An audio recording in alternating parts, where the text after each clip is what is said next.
খেলার খবর থেকে বিদেশের খেলার খবর নিয়ে এই মুহূর্তে আমি মৌসুমী রয়েছি আপনাদের সঙ্গে। শুরু করছি আপনাদের প্রিয় অনুষ্ঠান খেলা আর খেলা। ফুটবলের ডায়েরি নিবেদন করছে সংবাদ প্রতিদিন।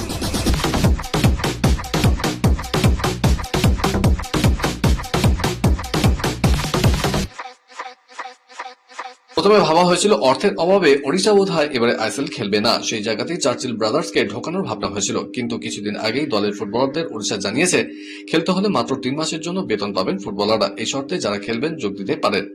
সেই মতো ফুটবলাররা যোগ দিয়েছে ওড়িশার প্র্যাকটিসে। ওড়িশা খেলবে জানার পর এখন লিগের 15 নম্বর দল হিসেবে চার্চিলকে ঢোকানোর প্রয়াস চলছে। এটা তো গেল শেষ মুহূর্তে চার্চিলকে আইএসএল এ ঢোকানোর প্রয়াস, তার উপরে রয়েছে মারাত্মক সমস্যা। ক্লাবদের নিয়ে যে গভর্নিং কাউন্সিল করার প্রস্তাব রয়েছে, সেই প্রস্তাবিত চ্যাটারে এখনো পর্যন্ত সই করেনি কোনো ক্লাব। যে চ্যাটারে উল্লেখ রয়েছে প্রতিটি ক্লাবকে দিতে হবে 1 কোটি করে টাকা। এদিকে খেলা শুরু হবে আর 3 দিন পর, কিন্তু এখনো প্রস্তাবিত চ্যাটারে ক্লাবরা সই না করলে খেলা শুরু হওয়ার পর এমন কোনো গ্যারান্টি থাকবে না যে ক্লাবগুলো টাকা দেবে। কোনো গভর্নিং কাউন্সিল এখনো পর্যন্ত গঠিত হয়নি, ফলে ফেডারেশন বুঝতে পারছে না ক্লাবগুলো আদৌ 1 কোটি করে টাকা ফেডারেশনকে দেবে কিনা। Sangrakshan helping welfare foundation, opening soon. Please contact 9830115871 9748760040। Federation যখন শর্ট টার্মে আইএসএল শুরুর জন্য একেবারে শেষ পর্বে এসে গিয়েছে, ঠিক তখনই আবার 14 দলের আইএসএল এর নতুন করে চার্চিল ব্রাদার্সকে ঢোকানোর দাবি উঠেছে। তারই ফলস্বরূপ ফেডারেশন যে কার্যকরী কমিটি মিটিং করেছিল তা কোরামের জন্য বাতিল হলো। এদিনই চার্চিলকে এবারে আইএসএল এ নিয়ে যাওয়ার ব্যাপারে প্রস্তাব পাশ হয়ে যেত। এদিনে বাতিল মিটিং ও 3 জন কার্যকরী কমিটির সদস্য লিখিত দিয়ে জানিয়ে দেয় তারা চার্চিলকে এবারে আইএসএল এ নেওয়ার পক্ষে। কোরাম না হওয়ায় এদিনের মিটিং বাতিল হয়। এদিকে 14 ফেব্রুয়ারি থেকে শুরু হবে আইএসএল। ইন্টারকাশি এখনো নিশ্চিত করে বলতে পারেনি তাদের হোম গ্রাউন্ডের ম্যাচ কোথায় খেলবে, না হলে ক্রীড়াসূচি মোটামুটি ভাবে তৈরি। এর মধ্যে যদি দ্রুততার সঙ্গে মিটিং ডেকে চার্চিলকে নেওয়ার প্রস্তাব পাশ করিয়ে ফেডারেশন জানিয়ে দেয় চার্চিলকেও নিতে হবে, তাহলে তো আবার নতুন করে সমস্ত প্রস্তুতি নিতে হবে। তাহলে কি 14 ফেব্রুয়ারি থেকে আইএসএল শুরু করা সম্ভব হবে? প্রশ্ন থেকেই যাচ্ছে। ক্রিকেটের ডায়েরি।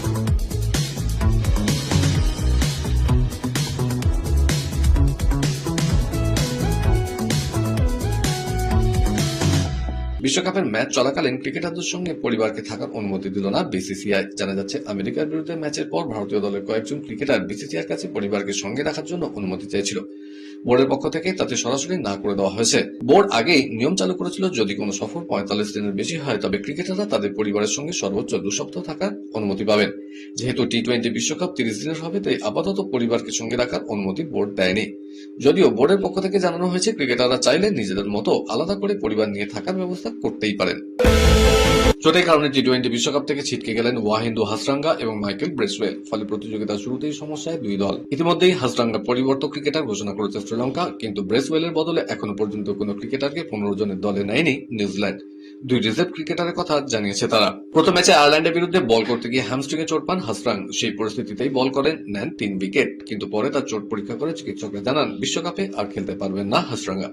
বিশ্বকাপের আগে ভারতের বিরুদ্ধে টি-20 সিরিজে পায়ের পেশিতে চোট পেয়েছিলেন ব্রেসওয়েল। সেই চোট থেকে সুস্থ হয়ে উঠেছিলেন, কিন্তু প্রস্তুতি ম্যাচে আবার চোট পান। তার চোট খতিয়ে দেখেও চিকিৎসকরা ঝুঁকি নিতে চাননি, ফলে ব্রেসওয়েলকেও দল থেকে বাদ দেওয়া হয়েছে। আমেরিকার বিরুদ্ধে টি-20 বিশ্বকাপের প্রথম ম্যাচে জয় দিয়ে অভিযান শুরু করলো ভারতীয় দলের জন্য। ম্যাচের পর কিছুটা চিন্তার খবর সামনে আসে। ম্যাচ শেষে অধিনায়ক সূর্যকুমার যাদব জানিয়েছিলেন ওপেনার অভিষেক শর্মা অসুস্থ হয়ে পড়েছেন। একই সঙ্গে তিনি জানিয়েছিলেন আবহাওয়ার পরিবর্তনের কারণে পেস বোলার জসপ্রীত বুমরাও তীব্র জ্বরে আক্রান্ত ছিলেন। সেই কারণে বুমরা প্রথম ম্যাচে মাঠে নামতে পারেননি। মোহাম্মদ সিরাজ ছিলেন ভারতের সবচেয়ে সফল বোলার সেই ম্যাচে। তিনি 4 ওভারে 29 রান দিয়ে 3টি গুরুত্বপূর্ণ উইকেট নেন। অন্যদিকে হরদীপ সিং ও দুর্দান্ত পারফরমেন্স করেন। তিনিও 4 ওভারে মাত্র 18 রান দিয়ে 2 উইকেট তুলে নেন, যা দলের জয়ে বড় ভূমিকা নেয়। ভারতীয় ক্রিকেট দলের জন্য 2026 সাল এখনো পর্যন্ত সবচেয়ে ব্যস্ত বছরগুলোর একটা হতে চলেছে। নতুন বছরে টিম ইন্ডিয়া ঘরোয়া সিরিজ, বিদেশ সফর এবং আইসিসি বড় টুর্নামেন্ট অংশ নেবে। নতুন বছরের জন্য ভারতের ক্রিকেটের রোডম্যাপ এবং যে সমস্ত দলের বিরুদ্ধে তারা খেলবে তার সম্পূর্ণ বিবরণ দেওয়া হয়েছে। বিশ্বকাপ ও আইপিএল শেষে ভারত আফগানিস্তানের আতিথ্য দেবে। এই সিরিজে 1টি টেস্ট এবং 3টি ওয়ানডে ম্যাচ খেলা হবে, যদিও নির্দিষ্ট তারিখ এখনো চূড়ান্ত নয়। আগস্ট মাসে ভারত শ্রীলঙ্কা সফরে গিয়ে 2 ম্যাচের টেস্ট সিরিজ খেলবে। এটি হবে বছরের অন্যতম গুরুত্বপূর্ণ লাল বলের চ্যালেঞ্জ। এর পরের মরশুমের শেষ দিকে ভারত আবার আফগানিস্তানের মুখোমুখি হবে, তবে এবার 3 ম্যাচের টি-20 সিরিজ। 19 সেপ্টেম্বর থেকে শুরু হওয়া এশিয়ান গেমসে ভারত অংশ নেবে দ্বিতীয় সারির দল নিয়ে। আগের আসরে ঋতুরাজ গায়কোয়াড়ের নেতৃত্বে ভারতের সাফল্য ছিল স্মরণীয়। অক্টোবরের শেষ দিকে ভারত আবার নিউজিল্যান্ড সফরে যাবে, সেখানে 2টো টেস্ট এবং 3টি ওয়ানডে ম্যাচ খেলবে। সফর নভেম্বর পর্যন্ত চলবে। নিউজিল্যান্ডে ভারতের টেস্ট রেকর্ড খুব একটা ভালো নয়, ফলে অধিনায়ক শুভমান গিলের জন্য এটি হবে নেতৃত্ব ও কৌশলগত দক্ষতার বড় পরীক্ষা। খেলার আরো খবর রয়েছে, কিন্তু এখন সময় একটা ছোট্ট ব্রেকের। ফিরছি ব্রেকের পর, সঙ্গে থাকুন।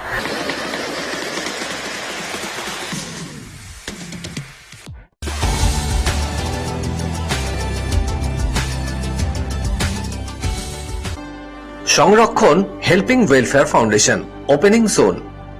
Please contact 9830115871, 9748760040। না বাবু, আমাদের পরিবারের জন্য শুকনো লঙ্কা খাওয়া একদম ঠিক নয়। রিল্যাক্স, তোমরা তো জেপি মিলস কাঁচা লঙ্কা গুঁড়োর কথাই ভুলে গেছো। ট্রেডিশনাল প্রসেসে লঙ্কা ছাড়ানো থেকে ধোয়া এবং অত্যাধুনিক মেশিনে কোনো রকম প্রিজারভেটিভ বা রং ছাড়াই তৈরি হয় জেপি মিলসের বিশুদ্ধ কাঁচা সবুজ এবং লাল লঙ্কার গুঁড়ো, যা কিনা ডক্টরদের পরামর্শ মেনেই তৈরি। না না না, এতটা না, অল্প পরিমাণে দিলেই এই লঙ্কা গুঁড়ো খাবারে এনে দেবে কাঁচা লঙ্কার আসল স্বাদ। জেপি মিলসের কাঁচা লঙ্কা গুঁড়ো কেনার সময় জেপি মিলসের কিউআর কোড অবশ্যই দেখে নেবেন। ডিলারশিপ নিতে আজই যোগাযোগ করুন 7001634818, 7001634818। কেআরকে নিউজ মিডিয়া প্রযোজিত সাপ্তাহিক বিনোদন অনুষ্ঠান বিনোদন.com দেখুন প্রতি শনিবার ঠিক রাত 10টা 25 আপনাদের প্রিয় চ্যানেল ভিশনে।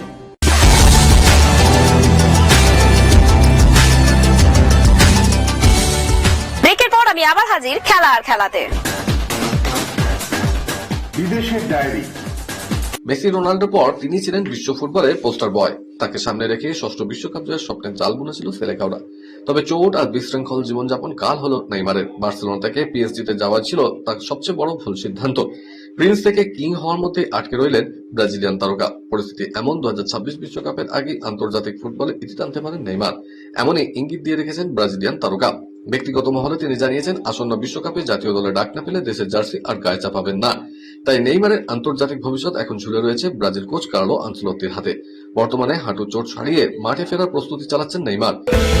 ক্লাবের সভাপতি পদ থেকে সরে দাঁড়ালেন হুয়ান লাপোর্তা। তবে ক্লাব সূত্র থেকে জানা যাচ্ছে, লাপোর্তা সরে যাওয়া আচমকা নেওয়া কোনো সিদ্ধান্ত নয়, একটি প্রক্রিয়াগত পদক্ষেপ। সভাপতি পদ থেকে সরে দাঁড়িয়েছেন লাপোর্তা আগামী 15 মার্চের প্রেসিডেন্ট পুনর্নির্বাচনে দাঁড়ানোর আইনি পথ পরিষ্কার করে রাখার জন্যই। বার্সেলোনার তরফে জানানো হয়েছে, লাপোর্তার এই সিদ্ধান্তের সঙ্গে সঙ্গেই 35 দিনের নির্বাচনী কাউন্টডাউন শুরু হয়ে গিয়েছে।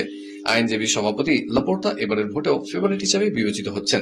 2021 সালের মার্চে 54% ভোট পেয়ে ক্ষমতায় ফেরার পর আবারও ব্যালটের লড়াইয়ে নামতে চলেছেন তিনি। নির্বাচনে জিতলে 1 জুলাই ফের সভাপতি পদের দায়িত্ব নেওয়ার লক্ষ্য লাপোর্তার। আসলে লাপোর্তার সরে দাঁড়ানোর অন্যতম কারণ ক্লাবের সংবিধান। লাপোর্তার দ্বিতীয় দফার শাসনকাল ছিল ক্লাবের ইতিহাসের অন্যতম গুরুত্বপূর্ণ অধ্যায়। এশিয়ান শুটিং চ্যাম্পিয়নশিপে শুরুটা ভালোই করতে পারেনি ভারতের মহিলা শুটার মনু ভাকের। দিন কয়েক আগে তিনি 10 মিটার এয়ার পিস্তল ফাইনালের 7ম স্থান অর্জন করেছিলেন, কিন্তু 25 মিটার পিস্তল ফাইনালে মনু ভাকের রূপোর পদক জয় করলেন। সেই কারণেই অলিম্পিক টুর্নামেন্টে ভারতের জোড়া পদক জয়ী উল্লাসে ফেটে পড়েছেন। CR7কে পাল্টা হুঁশিয়ারি দিল সৌদি লীগ কর্তৃপক্ষ। তারা সাফ জানিয়ে দিয়েছে, রোনাল্ডোর মতো ফুটবলার সৌদি আরবে খেলছেন, এর থেকে বড় কিছু হতে পারে না। তবে তাকেও মনে রাখতে হবে, দলের ঊর্ধ্বে কেউ নয়। প্রতিটা ক্লাব স্বাধীনভাবে চলে, বোর্ড, এক্সিকিউটিভ আর ফুটবল সংক্রান্ত সিদ্ধান্ত সবই দলের নিজস্ব, আর এই নিয়ম সবার জন্যই প্রযোজ্য। তাই কোনো ব্যক্তি নাম যত বড় হোক না কেন নিজের ক্লাবের বাইরে সিদ্ধান্ত নির্ধারণ করতে পারে না। সৌদি আরবের প্রধান 4টে club Al Nassr, Al Hilal, Al Ahli এবং আল এতিহাদ নিয়ন্ত্রণ করে পাবলিক ইনভেস্টমেন্ট ফান্ড। ফুটবলার সই করানোর ক্ষেত্রে মূলত এই সংস্থাই টাকা বিনিয়োগ করে।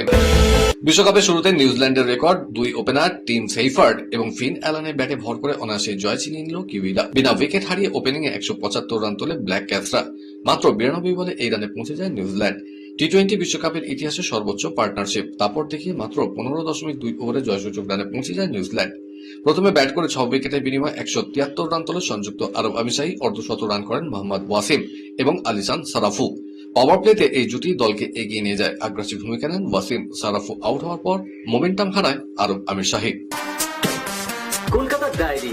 এবারকার আইএসএল হোম ম্যাচগুলো ইস্টবেঙ্গল কোন মাঠে খেলবে তা নিয়ে একটা বড় প্রশ্নচিহ্ন দেখা দিয়েছিল। অবশেষে দলের শীর্ষকর্তা দেবব্রত সরকার জানিয়ে দিলেন, মুখ্যমন্ত্রীর সহযোগিতায় দল এবার বিনা পয়সায় যুব ভারতীতে মাঠে নামতে পারবে। তিনি বলেন, ক্রীড়াপ্রেমী মানুষ জনগণের উদ্দেশ্যে বলি, আপনাদের জন্য একটা সুখবর আছে। আমরা এই সংকট থেকে বেরোবার জন্য আমরা মুখ্যমন্ত্রীর দ্বারস্থ হয়েছিলাম। মুখ্যমন্ত্রী আমাদের সংকট থেকে মুক্ত করেছেন। সল্টলেক স্টেডিয়াম আমরা বিনা খরচেই পেতে পারবো এবং ম্যাচ করতে পারবো। যে সকল অনুরাগীরা, ফুটবল প্রেমীরা অধীর অপেক্ষায় বসেছিলেন, তাদের কাছে অনুরোধ করি দলে দলে এসে ক্লাবকে, টিমকে সমর্থন করুন, টিমকে উজ্জীবিত করুন এবং পাশাপাশি আমরা কোম্পানির কাছেও এই আবেদন রেখেছি যাতে মাননীয় মুখ্যমন্ত্রীর যে পদক্ষেপ তাকে সম্মান জানিয়ে যেন আগামী দিনে সল্টলেক স্টেডিয়ামে ম্যাচ হয়। আজকের মতো এই পর্যন্তই। আগামীকাল আপনাদের সঙ্গে আবার দেখা হবে ঠিক এই সময় এই চ্যানেলে। বাই।